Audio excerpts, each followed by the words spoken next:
Oi pessoal, então gravar o outro vídeo, só relembrando que eu tinha bocado um bocado de material aqui, aí deu problema com o áudio dos vídeos, apaguei os vídeos, aí dei uma remodelada aqui e vou focar só em dois elementos, cada um com o seu vídeo, né? A primeira nota de aula e o vídeo que eu postei ontem com as explicações aqui da linha de raciocínio para essa segunda parte do curso. E aí então agora eu postei postei a segunda lista de exercícios e estou fazendo o vídeo agora relacionado com ela, tá? Então são 16 exercícios, 16 exercícios e funciona, eles estão colocados mais como uma linha de raciocínio para onde que eu vou tirar os exercícios do exame. Então vocês estudem seguindo esses exercícios, tá? É, uma parte do material eu não. Na realidade, só coloquei a indicação de resposta de uma parte. São os que eu modifiquei, eu peguei de uma bibliografia que fica difícil aqui de passar para vocês, tá? Mas de resto, ó, vocês vão ver que eu estou pegando exercícios do Chiang, do Simon Bloom, do Turnovsky, que aí eu coloco aqui, eu respondo ele. Tem outro exercício do Turnovsky aqui, do Pindi, que aí eu coloco aqui. E aí então, e versões que eu faço dos exercícios e acabo tirando eles, tá? Então vamos olhar aqui primeiro, aqui como é que ficou o Moodle de vocês. Então no Moodle de vocês está o Simon Bloom em inglês, que já estava lá.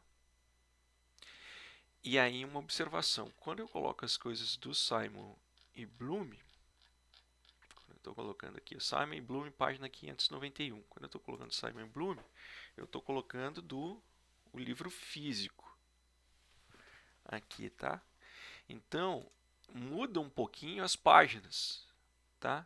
Mas não muda o número do exemplo ou do exercício aqui, tá? Por exemplo, página 591, modelo de Leslie. 591. Tá aqui. Aí eu estou falando que eu quero que vocês estudem ele e ele tá bem mastigadinho aqui no livro. A página 591 e a 592, tá? Na versão em inglês, então vamos ver onde é que ele está. 500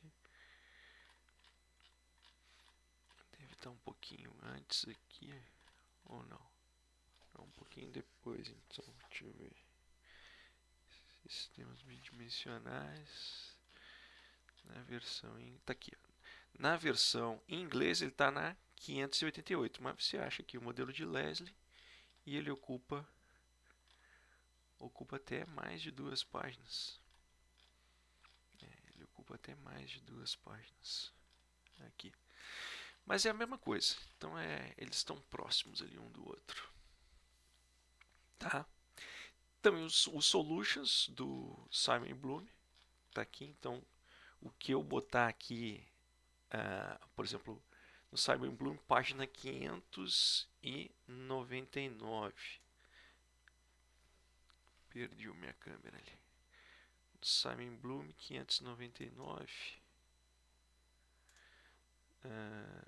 Exercícios 23.9 e 23.10. 23.9, vamos procurar aqui. 23. Tá aqui. 23.9 e tudo bem, mas aqui bate com o físico. Tá aqui, vamos lá. 23.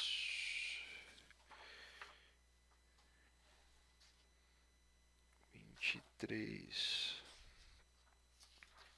Ó, ó lá. No livro físico, aqui está o 23.9. Escreva por extenso o modelo de Leslie, modelo geral. Vamos ver o 23.9. Escreva o modelo geral, está aqui, bate a mesma coisa. 23.10, 23.11. Aí bate o físico o número, né? Muito bem. Aí, adicionalmente, também eu coloquei o Xiang normal, o PDF do Xiang normal aqui, principalmente porque o Xiang está mais bem escrito, mais mastigadinho, tem mais exemplos do que o Simon Bloom para essa segunda parte. Então, vamos lá, vamos comentar aqui os 16 exercícios. O primeiro, então, é o tratado do modelo da teia de aranha, que no Xiang aparece na página 533. 533. Está aqui, modelo da teia de aranha. Então eu quero que vocês leiam aqui o modelinho. Está aqui a dedução, ele coloca a solução, não tem nada demais. Ele acrescenta aqui a formação, tá, do modelo. E aí o segundo exercício que eu coloquei aqui na lista é um modelo um pouco modificado, porque na sequência ele vai falar do modelo do mercado de estoque, tá? Que é o que está na página 537. Mas eu fiz uma modificação que é a seguinte: eu mantive a curva de oferta em função do preço defasado. No Xiang, se você prestar atenção aqui, a curva de oferta ela está em função do preço contemporâneo. Por que eu fiz isso? Porque aí me dá a opção de eu abordar equação de ordem 2 e sistema. Tá? Então, se você manipular aqui os valores, está aqui a sequência, você vai pegar a equação de ajuste, substituir a curva de oferta, a curva de demanda. Então, você vai chegar na seguinte equação de ordem 2. Aqui, PT mais 2. Você vai ter um sigma beta menos 1 vezes PT mais 1. Sigma delta PT, sigma gama mais alfa. Tá? Você vai montar, para resolver o sistema, você pode fazer igual que eu fiz na nota de aula, né? Você faz um renomeia a variável, cria uma variável, um dummy aqui, uma variável auxiliar, e para aplicar a formulazinha lá que está no Simon. São duas fórmulas que estão no Simon Bloom, né? A primeira é a da resolução do modelo de Leslie, da parte autônoma do sistema,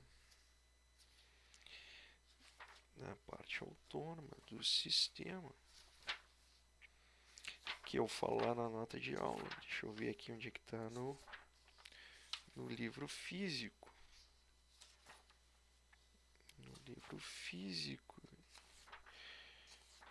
Não estou lembrando qual é o teorema, mas lá na nota de aula eu marquei.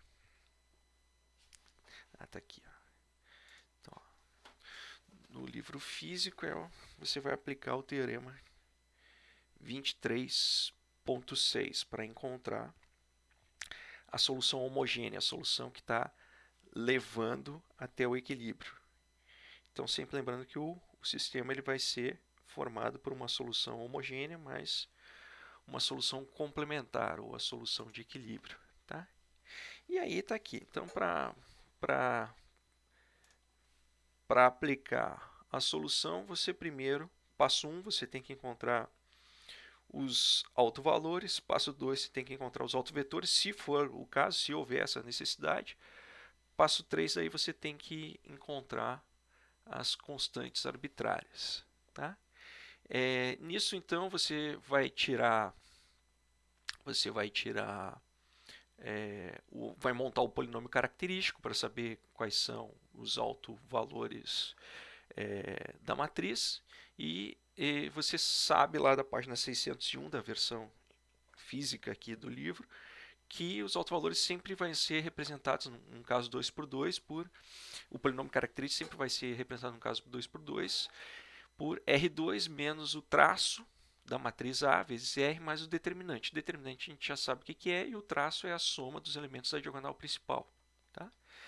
Aí eu comento aqui que para ter soluções reais, então, quando você aplicar Bhaskara aqui, né, você tem que encontrar dentro da raiz um número positivo, para não precisar trabalhar com raízes complexas, né? Em nenhum momento aqui eu vou abordar raízes complexas, senão eu acho que vai fugir do escopo da gente. Então sempre vou escolher números para trabalhar com raízes reais. Então sempre você vai encontrar autovalores reais. Tá? Aí tem uma regrinha aqui que dá para ver como é que tem que ser a distribuição dos parâmetros para ter raízes reais.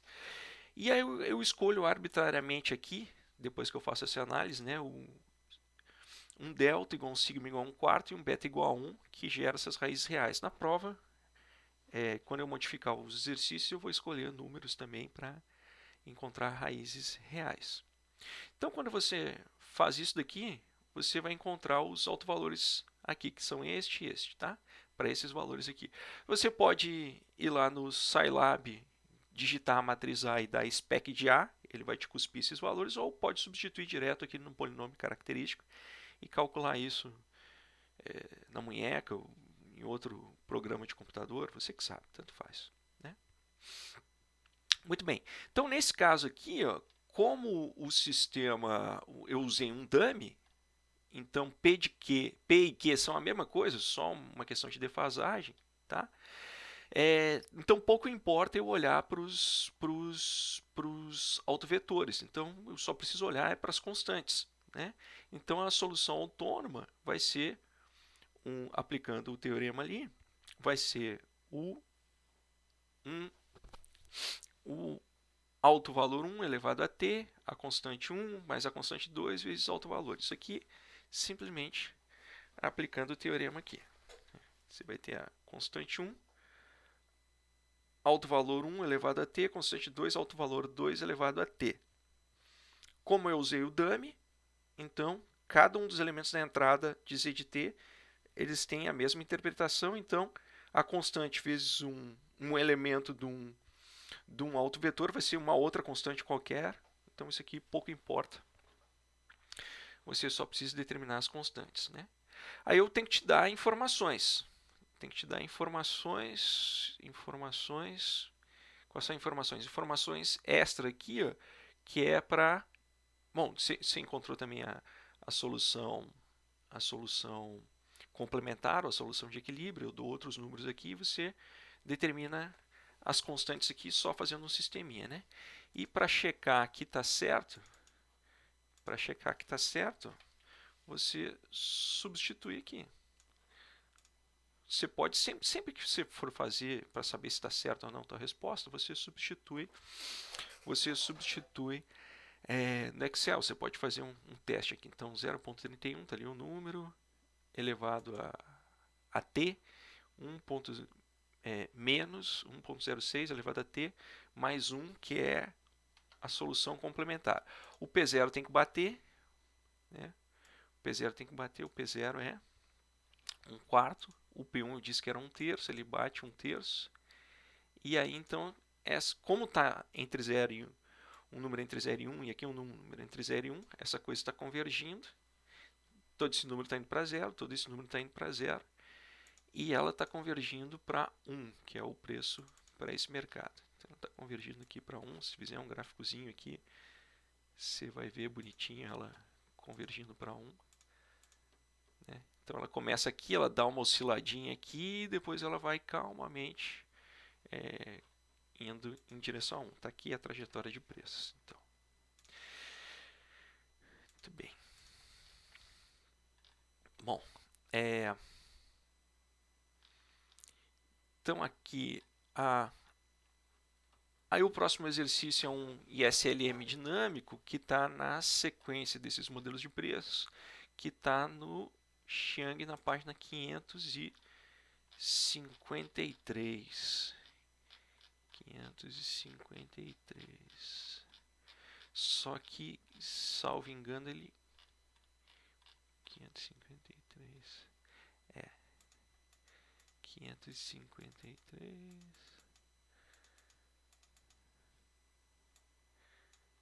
Opa. 551. Tá aqui, ó. 553. Tá? Então tá aqui o modelinho, tá? Só que ele faz a mesma coisa lá que eu falei para vocês antes. Ele vê a regra de Bhaskara e vê quais são a restrição para ter raízes reais. Tá aqui a regra para ter essa raiz é que o gama seja menor, se eu não me engano, né? Ele deu aqui igual, mas ele tem que ser menor que 4 alfa por 1 mais alfa ao quadrado. Está em algum lugar aqui. E ele não coloca números, ele vai fazendo só casos gerais, tá? Então eu preferi colocar números, tá? Eu preferi colocar números ali. Então você monta o sistema, de novo você monta a dummy, depois tá aqui, o gama tem que ser maior que 4 alfa. Na minha conclusão aqui,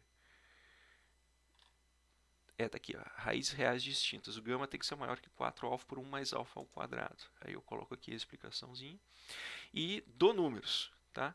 Dou números e aí faço com números. Faço diferente do que ele faz aqui, que são, tá vendo? Em nenhum momento ele vai colocar números, ele vai fazer só casos gerais.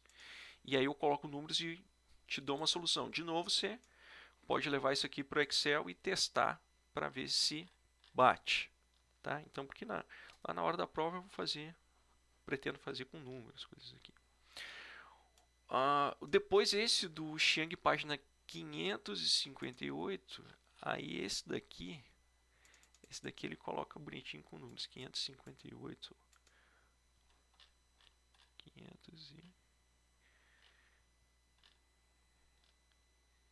558. Não, ele não coloca com números, mas tá bem. Tá bem, mas é um outro modelinho que dá para trabalhar sem grandes complicações. Tá aqui. Então estudem lá o que está na 578. Depois 591, o modelo de Leslie, que é o que eu falei agora no livro, tá?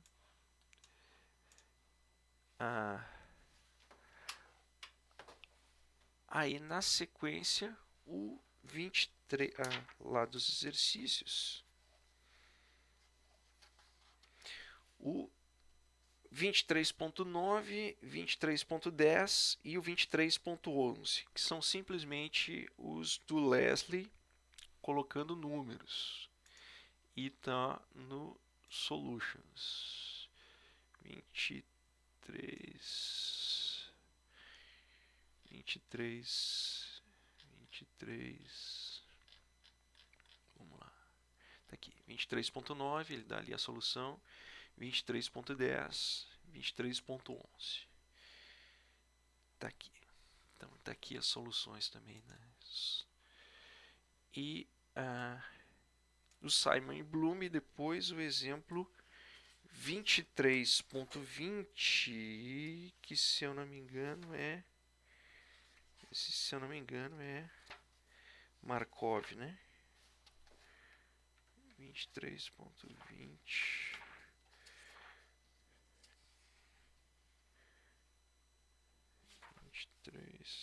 Tá aqui, ó. Exemplo 23.20, que é uma matriz de transição. A gente já fez isso aqui na lista da primeira parte, só que ele dá uma outra interpretação. E aí depois é o 23.9, o 10 e o 11. 23. Os exercícios. Não, 23.30. Depois, ó. Exercício 23.30 até o 23.36, que são todos envolvendo Markov. Então não são exercícios complicados, porque, salvo engano, todos eles são homogêneos, então basta aplicar a regrinha. Você pode tirar os autovalores no Scilab, você pode fazer gráfico no Excel. Nada demais aqui para vocês treinarem. E tem a resposta no Solutions, tá? Tá. Depois eu vou tratar. Agora, tudo bem, até aqui terminou tempo discreto, né? Então, no 9 começa tempo contínuo. Tá? E aí, então, eu peguei um exercíciozinho lá, que é um dos primeiros lá do livro do Turnovsky, que ele está dizendo assim, considere o modelo de inflação de Kagan. Tá? Então, é um modelo bem famoso. Se colocar na internet, vai ter várias versões dele, Kagan Inflation Model. Tá aqui. Então, você vai ter um zilhão de material aqui se tu procurar o modelo de Kagan. Então, essa aqui é uma versão bem simplesinha dele para a gente treinar equações diferenciais. Então, ele está dizendo assim, ó, tem duas equações, m de t menos pt é igual a menos ρ de πt, e π ponto de t, que é a derivada de π em relação ao tempo, igual a gama p ponto de t menos π de t, tal que ρ e gama são maior que zero. M é o volume de meios de pagamento, você pode pensar aí como soma de M1, M2, etc. P é o nível de preços da economia, tá? Então é como se fosse um índice IPCA, e P é a expectativa de inflação. Tá? A inflação mesmo é a variação do IPCA, a variação do P. E P é uma expectativa de inflação. Tá? É claro, se tu for ver a estrutura do modelo mesmo, ela é bem mais complexa. Vai aumentando, tem várias explicações ali por trás. Eu estou só pegando uma equaçãozinha no mote dela. Tá? Então, aí, primeiro eu falo, sob a hipótese de que a expectativa de inflação coincide com a variação de preços, que significa que a inflação é realmente π ponto de t, então a expectativa de inflação é sempre exatamente a derivada dos preços em relação ao tempo. Analise a política monetária a fim de estabilizar os preços, isto é, analise M de T em face das condições exógenas. Depois, tá no bloquinho para baixo aqui, ó, eu pergunto como é que mudaria tua resposta se você não pressupôsse isso. Tá? Tudo bem, ó. Se isso aqui é verdade,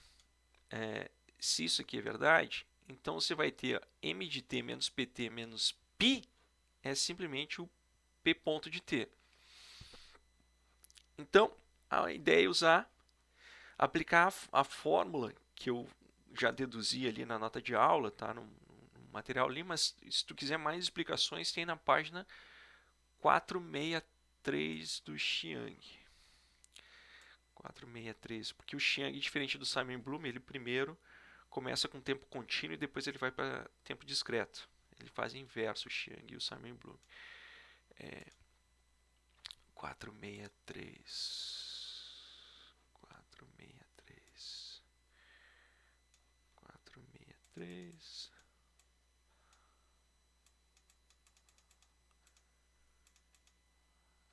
Opa, aqui, 463. Tá aqui.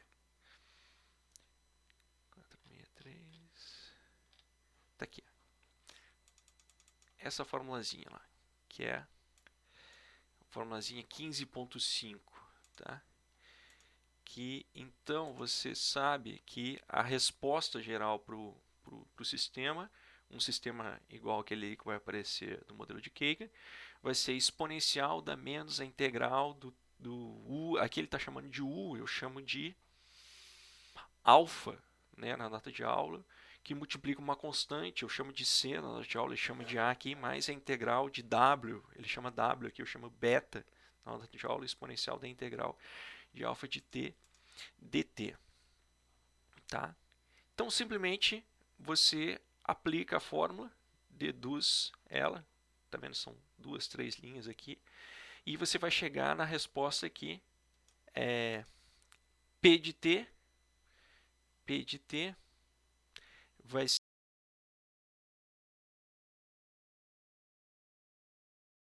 meio de pagamento,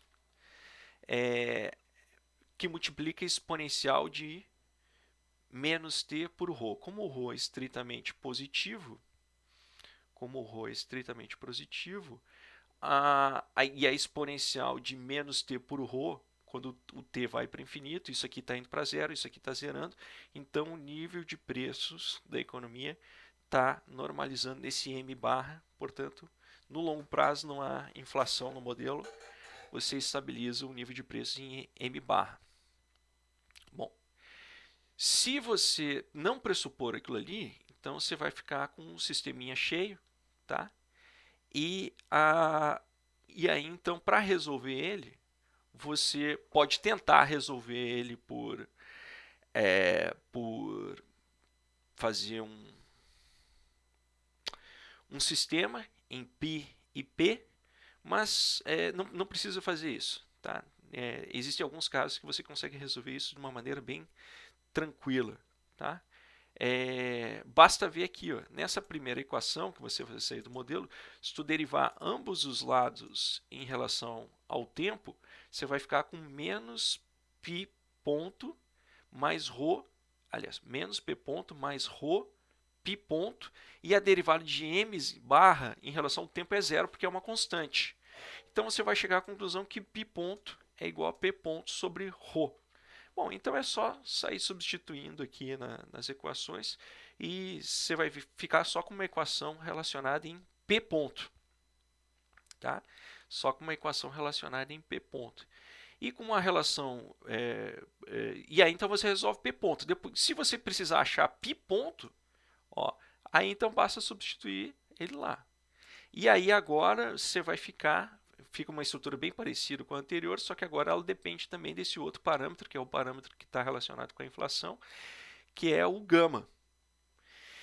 E aí então o que acontece? Se tu olhar aqui, o gama é positivo e o ρ é positivo. E essa exponencial aqui ela tem que ir para zero para o nível de preços poder estabilizar em m barra. Mas isso só vai acontecer se o gama for maior do que 1. Tá? No modelo do Kagan, no modelo original, cada um desses parâmetros ele tem uma interpretação. Então, se você estiver estudando macroeconomia dinâmica, tudo isso daqui tem interpretações mais sólidas. Né? Mas para o nosso exercício é simplesmente uma questão de jogo de parâmetros. Tá? Depois vai para o modelo estilo teia de aranha, só que em tempo contínuo, que está na página 459 do Chiang. 459.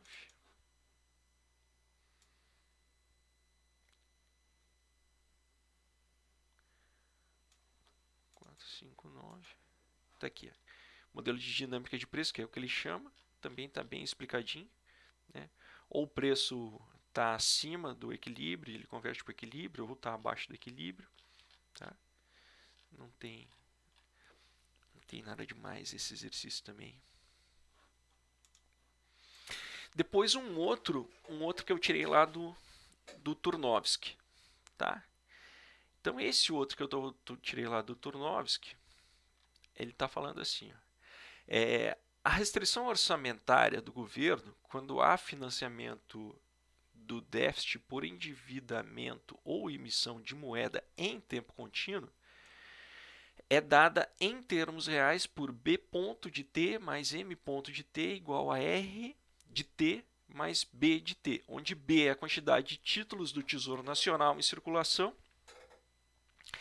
M é a base monetária, R é o resultado primário do governo, né? Gasto menos tributação, é o resultado primário, e R é a taxa básica de juros. Considere R como exógeno, que seria a Selic aqui. Considere algum número como dado, senão o sistema pode ficar bem mais complexo. E que a trajetória do PIB é dada por Y de T.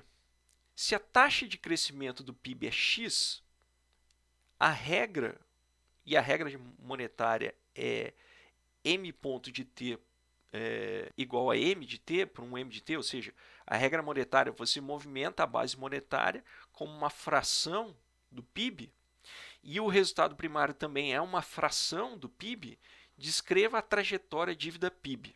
Tá? Trajetória dívida-PIB, então, é B de T por Y de T. Tá?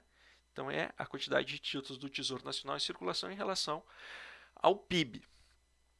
Tá? Então você vai ter que escrever toda a equação em termos de Bzinho de t. Isso que eu estou chamando de Bzinho de t, essa relação dívida PIB. Então, o primeiro passo é o mesmo. Tem um primeiro passo que é o mesmo passo que se usa lá no modelo de solo, que é recorrente nesse tipo de análise. Você primeiro deriva. Aqui era para ser um y grande, tá? Era para ser um y grande, mas não compromete em nada. Você deriva b grande por y grande. Então, a quantidade de títulos de circulação pelo PIB. Tá? Isso aqui, essa derivada em relação ao tempo, vai ser bzinho ponto de tempo. Bzinho ponto, que é a trajetória da dívida PIB em tempo contínuo. Então, isso aqui vai ser derivada do numerador vezes o denominador, menos o numerador vezes derivada do numerador dividido por o denominador ao quadrado, regrinha de derivada simples. Então, você vai ficar com b ponto por y, porque um y vai cortar com o outro. Então, você vai ficar depois b ponto por y, que é o bzinho, e você vai ficar com y ponto por y. Isso é a taxa de crescimento, né? Então, se você for aqui no Xiang, logo quando ele começa a falar, ele dá a explicação de toda a variável contínua, toda a variável que você vai analisar em t contínuo, a derivada dela em relação ao tempo, por ela mesma, vai ser a taxa de crescimento. Deixa eu ver se tem. Onde é que está a parte aqui onde dá a explicação?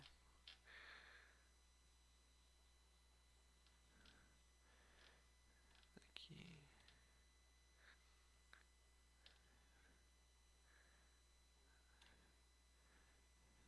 É aqui no modelo de Domer, em algum lugar aqui que ele dá a explicação. Mas é bem intuitivo isso, né? É bem intuitivo por quê?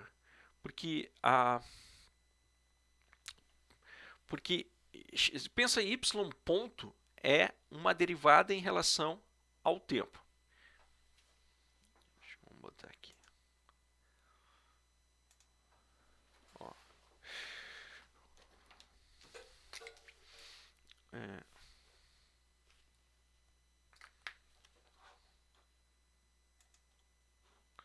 Perdeu a câmera aqui.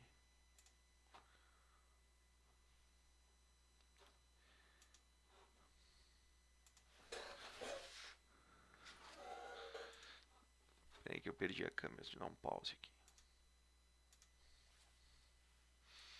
Tá, eu perdi a outra câmera aqui, vamos ver se sai com essa daqui.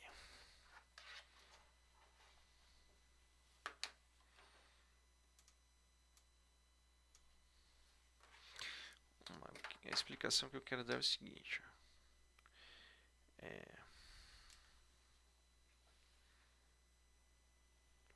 O que eu estou dizendo para vocês é que sempre que você escrever x ponto por x, isso daqui representa uma taxa de crescimento da perspectiva contínua.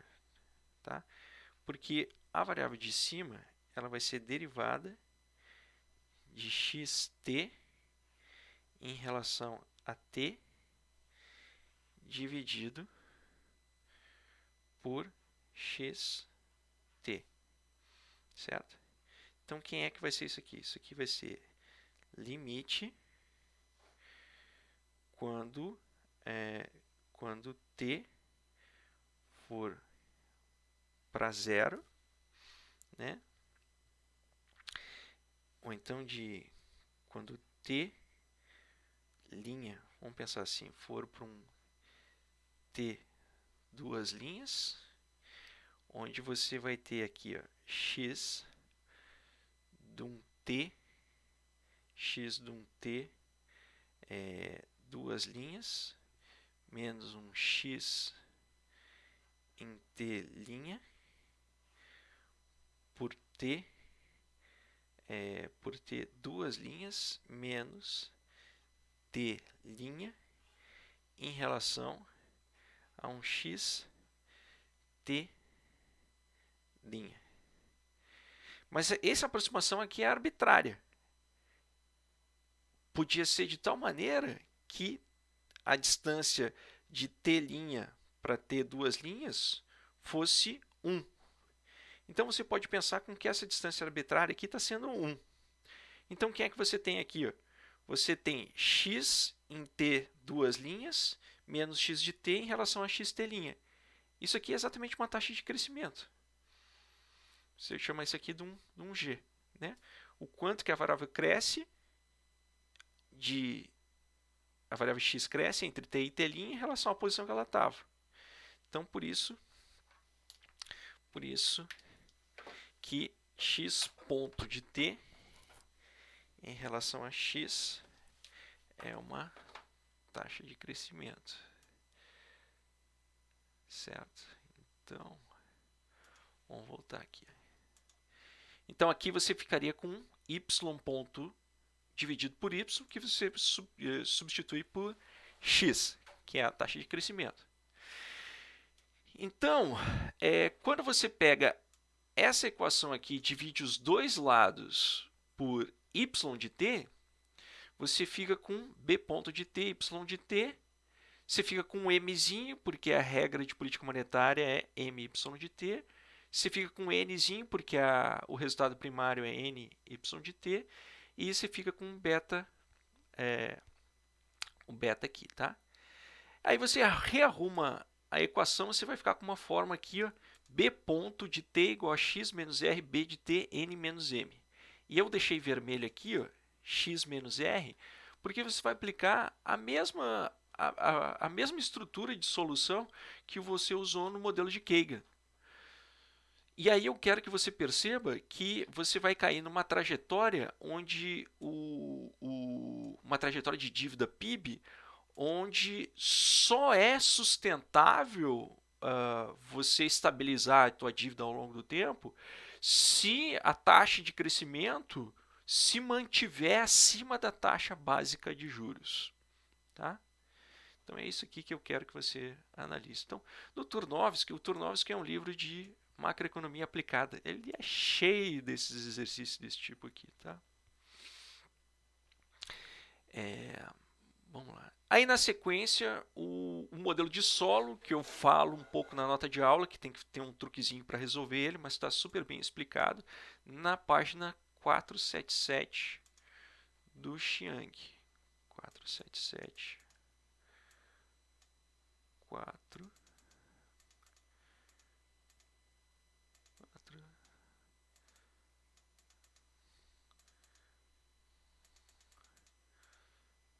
477 do Chiang está aqui. Modelo de crescimento de solo.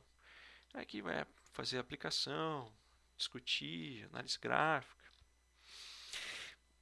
E aqui, então, especificamente essa parte aqui que eu quero que vocês prestem atenção aqui na página 480. Até que ele vai chegar na solução. Esse aqui essa ilustração quantitativa aqui, esse trecho com esse aqui é o núcleo duro para entender o modelinho. Tá? Então, isso aqui que vocês querem. Aí, tudo bem. Então, até o exercício 12, ó, vamos lá. Então, até o exercício 8 é tempo discreto, o 9, o 10, o 11, o 12 é tempo contínuo, e o 13, 14, 15 e 16 é otimização dinâmica. Sendo que o 13 é um exercício que eu peguei lá do livro do Pindic, que é um de otimização discreta, simples, bem parecido com o que está na nota de aula. Tá? Então ele está dizendo assim, em uma aldeia montanhosa isolada, a única cultura que tem é o milho. Os aldeões planejam 2 períodos de tempo. No primeiro período, o morador representativo vai colher 100 sacos. No segundo, não tem nada, você não vai colher nada. Não há comércio com o resto do mundo e não há estoque no primeiro período. O milho pode ser armazenado de um período de tempo para o próximo, mas os ratos comem 25% do que é armazenado. Aí você tem uma função utilidade. E aí então você precisa escolher qual é a trajetória ótima de consumo entre o período 1 e o período 2. E aí depois a pergunta e se aparecer uma tecnologia que é o gato? O gato ele reduz a quantidade de ratos e a predação dos ratos vai para 10%. Como é que muda a tua trajetória de consumo? Tá? Então você tem que perceber que o núcleo duro aqui do raciocínio é você perceber que essa predação é uma taxa de juros negativa. Você está perdendo endowment entre um período e outro. Você está perdendo, como é que é isso mesmo? Dotação, né? Riqueza ou dotação é endowment entre um período e outro, tá? Então, basicamente é você aplicar a estrutura de solução, aquela que eu já comentei na nota de aula ali, faz com ratos, sem ratos, e para esses números e para essa função de utilidade, você vê que com a tecnologia, só o que muda é o consumo do segundo período. Nos dois casos, você acaba consumindo 50 unidades no primeiro período, só que quando você insere a tecnologia, te permite consumir mais no segundo período. Tá? Aí depois, ó, o 14, 15 e 16 é relacionado ao último capítulo do Xiang, que é o capítulo 20. Capítulo 20.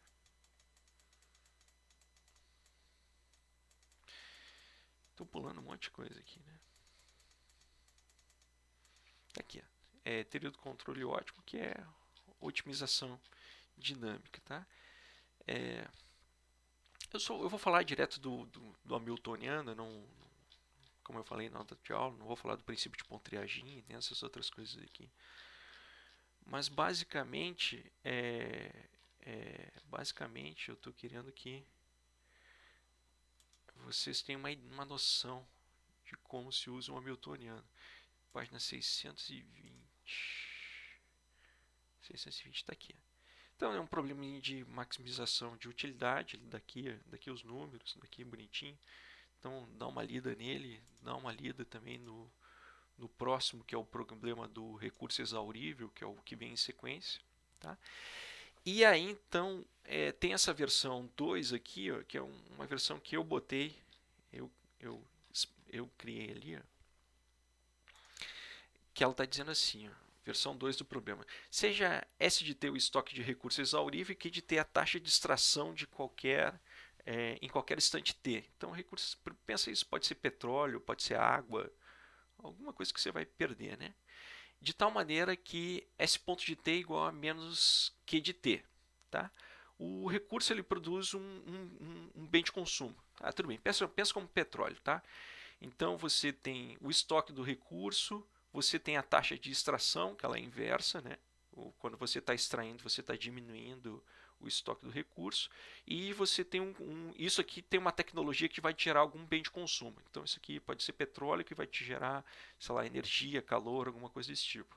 E por sua vez o calor, a energia, ela vai te gerar uma função utilidade que ela varia ao longo do tempo.